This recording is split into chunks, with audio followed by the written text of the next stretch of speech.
Perspektif empiris ilmu sosial humaniora. Perspektif empiris adalah suatu pandangan yang mengatakan bahwa semua pengetahuan itu berasal dari pengalaman dan pengamatan dengan bukti yang nyata.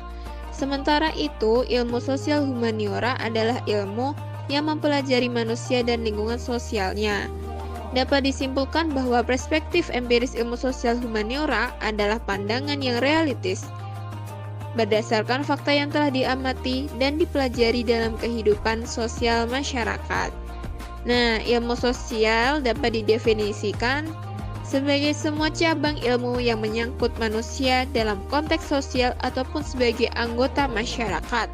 Oleh karena itu, setiap ilmu yang mempelajari dan mengkaji aspek kehidupan manusia di masyarakat merupakan bagian dari ilmu sosial. Nah, aspek kehidupan manusia itu seperti interaksi sosial dan budaya, kebutuhan materi, pendidikan, norma, dan peraturan, serta ada sikap dan reaksi psikologis serta geografis.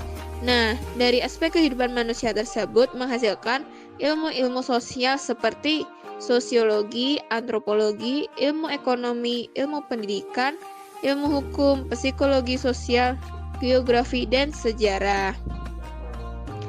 Nah, sementara itu, ilmu-ilmu humaniora merupakan sekumpulan ilmu pengetahuan yang memusatkan pada sisi kreatif manusia atau humanitis. Secara metafisik maupun fisik meliputi keyakinan, ide-ide, estetika, etika, hukum, bahasa, pengalaman hidup, dan adat istiadat. Perspektif filologi. Naskah atau teks lama dipelajari dari sudut pandang filologis.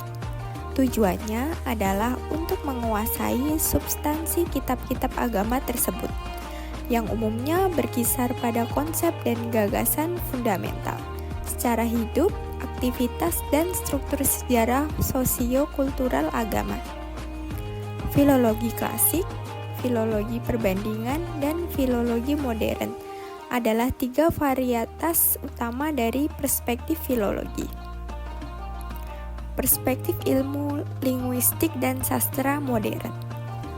Perspektif linguistik dan sastra modern adalah perspektif yang memusatkan kajiannya pada ciri-ciri bahasa dan sastra yang digunakan melalui membaca. Skala bahasa atau linguistik misalnya merupakan objek kajian utama dalam perspektif linguistik modern yang meliputi bunyi, bentuk, struktur, dan pragmatik bahasa. Dalam perspektif ilmu teologi, yang juga dikenal sebagai perspektif teologis, adalah sudut pandang yang digunakan untuk mempelajari konsep-konsep kitab suci atau gambaran atau pemikiran seseorang atau sekelompok orang, mazhab atau aliran tentang topik-topik iman.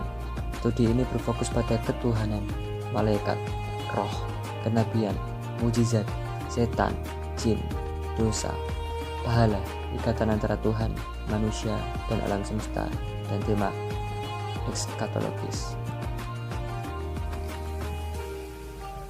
Juga ada perspektif ilmu hukum.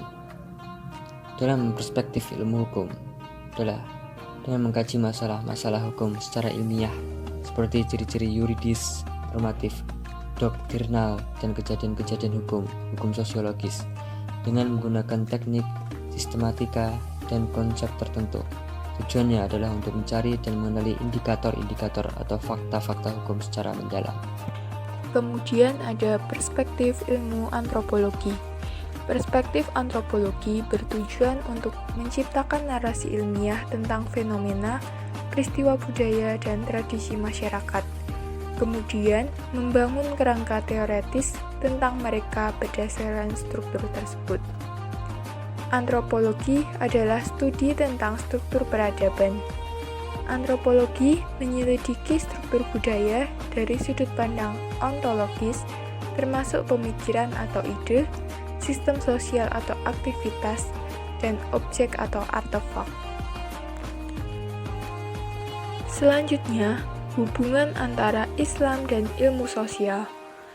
nilai-nilai Islam dapat membentuk norma-norma sosial, memberikan panduan bagi perilaku individu dan kelompok dalam masyarakat.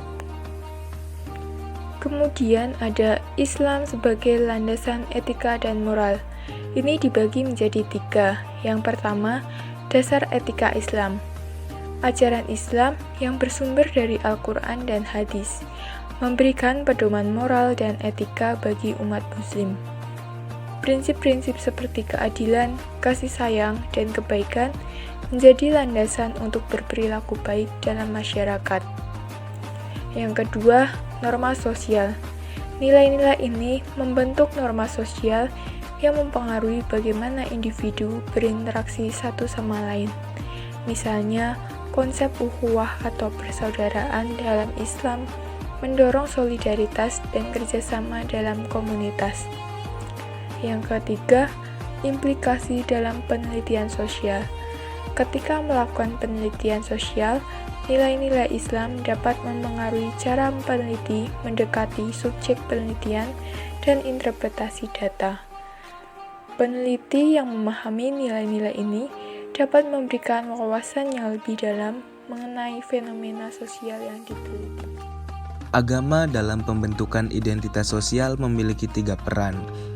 Yang pertama, pembentukan identitas individu, pembentukan identitas kelompok, dan pembentukan interaksi kelompok.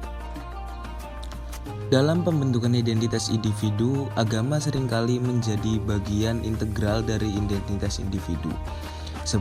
Contohnya seperti praktik ibadah, puasa, dan perayaan hari besar menjadi bagian dari siapa seseorang dan bagaimana mereka. Dalam pembentukan identitas kelompok, seringkali agama mengembangkan identitas kolektif yang mencerminkan praktik keagamaan dan budaya mereka.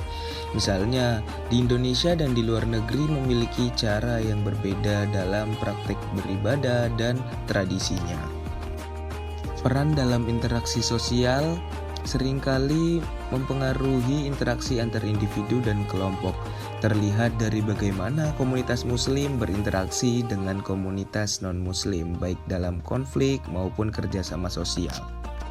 Dan yang terakhir adalah sejarah dan studi Islam. Pendekatan historis diperlukan dalam penelitian Islam karena Islam hadir bagi dan untuk semua orang. Perspektif ini menyiratkan bahwa disiplin ilmu biasa dalam Islam tidak dapat lepas dari sejarah, periode, lokasi, atau formatnya. Mungkin itu saja dari kami yang bisa dapat kami sampaikan. Kurang dan lebihnya kami mohon maaf dan semoga bermanfaat. Terima kasih. Wassalamualaikum warahmatullahi wabarakatuh.